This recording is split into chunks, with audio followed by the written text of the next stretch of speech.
All right, let's go. Cleveland Browns at the Pittsburgh Steelers.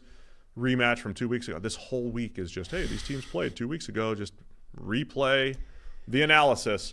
Pittsburgh's favored by 6.5 here. Lost in the Winter Wonderland game to Cleveland on Thursday Night Football a couple weeks ago. 3-9 Browns, 9-3 Steelers. Yeah, I don't know why you're so upset by that. It was a good game. It was great. There's so many Let's run it back. scheduling iterations. Why do teams play twice in 3 weeks? We don't need it. You just don't need it. Yeah. I mean, gone are the days when the schedule was done by Burt Bell on his dining room table or whatever. They would never let this happen. No, but I think this happens like 5 times a year now. I think Burt had fewer things to juggle with the schedule than currently exists, you know? Yeah, like Christmas games, I just think Wednesday games. I think we've reached saturation point when there's only so many things you can actually accommodate in the schedule, and at some point something is going to happen that looks a little bit janky, and in an ideal world you wouldn't do. And this is one of them, where teams play twice in 3 weeks. So live with it. So what are you looking for in this one? I gotta check. Is there snow in Pittsburgh? Look, we've said it before. Jameis is the most entertaining quarterback in the NFL by a distance. He is the most fascinating quarterback to watch. He is the living embodiment of Jesus take the wheel. Just eyes closed, hope for the best. Eyes closed or just trust the LASIK. And we'll see what happens. And sometimes it will be giant deep bomb touchdowns. Sometimes it will be missing a wide open Jerry Jeudy by 3 yards. Sometimes it will be an accidental pick six. You know, you never know what you're going to get. It's just spin the wheel, and Jameis is going to let it go. See if the Lord answers the pick six prayer. See if the Lord answers the pick six prayer. It'll be like a strip sack instead, because Nick Herbig's on the other side. It's of a variety of the Alan Shepard. Is that Alan Shepard? Is that the astronaut, fighter, pilot guy's thing? His prayer was like, basically, please don't let me screw up. It's of a variant. It's a good one. Safe prayer. Last time they played, too, remember it wasn't snowing in the first half. Myles Garrett had 3 sacks in the first half, was dominating. We highlight the Myles Garrett versus, it wasn't just Dan Moore, but we highlight that matchup all the time. Alan Shepard is said to have coined the phrase, "Dear Lord, please don't let me fuck up," during his historic spaceflight in 1961. So it's the same idea. I don't think that was. Yeah. Okay. So that's Jameis' prayer. The Alan Shepard prayer, the Jameis prayer.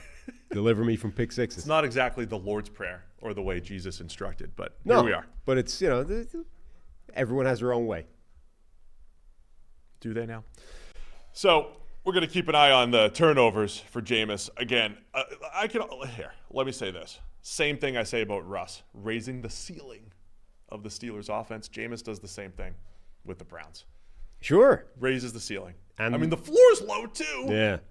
It could, the elevator could also lose service and just collapse. But the floor is higher. You can get to a higher floor. There's no broader range of outcomes than Jameis Winston in football. And look, if we're being honest about it, they haven't had a great run game over the last few weeks. Cleveland, protection they still have issues there, but they're still able to create some explosive plays, and I think it's going to be a good competitive game. Yeah, Nick Chubb coming back from his injury is a fantastic story. I mean, that was a devastating knee injury. Looked horrific. He doesn't look like Nick Chubb, however. Not the same. He doesn't have the same explosiveness yet. Maybe it'll come back, but it's not there at the moment. And that's a big thing, right? Because he is getting the majority of the workload. Honestly, right now, Jerome Ford deserves a much larger part of that workload because he's a more explosive, more dynamic back right now. Nick Chubb is getting it, I think, in deference to being Nick Chubb, to being everything that he's been previously. But right now, on merit, he's a drag on that run game because he doesn't have that explosiveness. He's got some power. He can make the right read, make the right cut, but he's just not as dynamic as he used to be. Nick Herbig has been just a stud off the edge, opposite TJ Watt. TJ Watt, what do you have, a couple sacks last week? He still doesn't have crazy production this year, but he gets all the attention every single week. And the Alex Highsmiths and Nick Herbigs of the world have taken advantage of the one-on-ones. Those one-on-ones this week, Jermaine Ifedi has been filling in at left tackle for the Browns these last few weeks. Another big mismatch opportunity for Pittsburgh. That's the other thing to watch coming into the rematch, right, is remember last time they played, the snow stopped Myles Garrett from having one of those games where he racks up a stupid number of sacks, and basically goes on to threaten the record based off one game alone.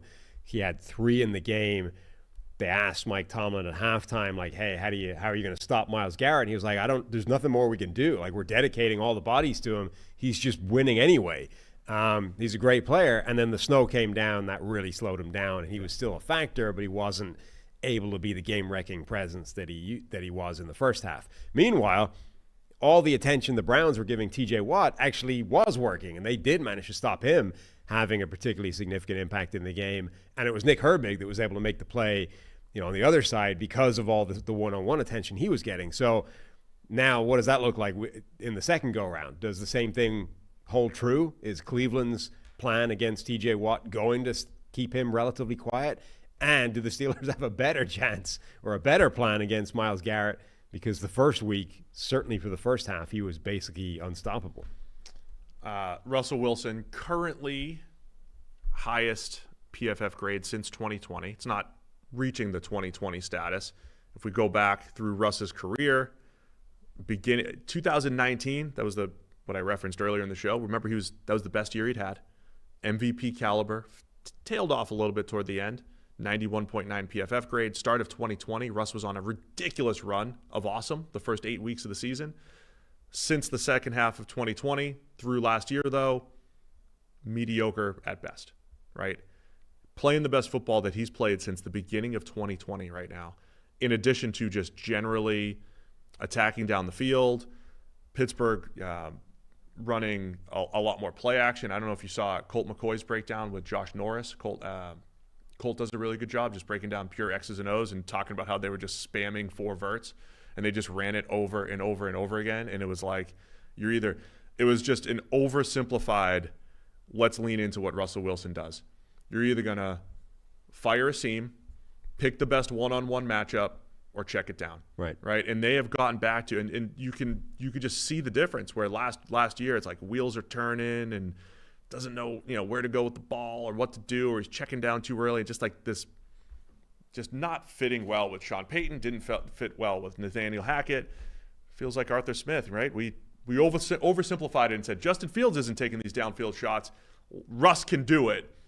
Go and do it. But that's kind of how they've done it. It's not oversimplified. It's what they're doing, taking shots down the field, and Russ is making a lot of good decisions and giving them chances to make big plays. I also kind of wonder if remember we were saying that, or I made the point at one stage that the shift in the NFL towards Vic Fangio coaching tree defenses, all those too high coverage shells, Brandon Staley's defense, like all these defenses were the ones that caused Russell Wilson the biggest problems because they were specifically designed to take away those explosive plays. Yep. All of a sudden this year, the league is shifting away generally from those Fangio defenses. Obviously, Fangio himself is cooking with the Eagles, but they're shifting away from those towards more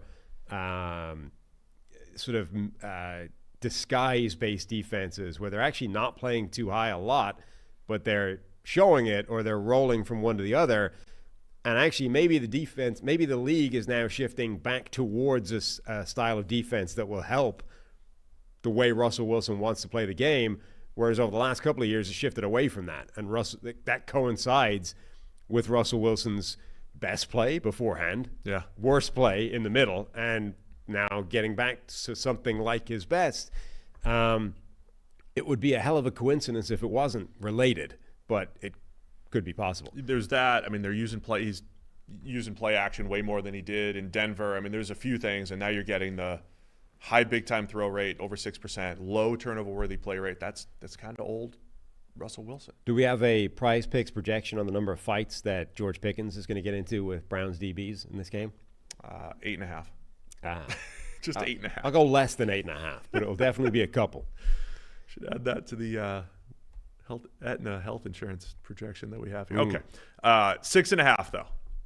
Spread for Pittsburgh here. Where are you going to go? Going with the Steelers. I was going to take Cleveland. I hate all the matchups, though. I hate all the lines. This week. I'm changing. Going 6.5. I'm going the Steelers to cover by a touchdown. Changing to Pittsburgh now.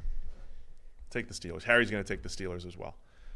The snow's not going to even the playing field in this game. I didn't get the weather report. Anybody got a weather report for Pittsburgh? Thanks for watching all the way to the end of our video. For more great content, click here to subscribe and here to watch another video. We'll see you again soon.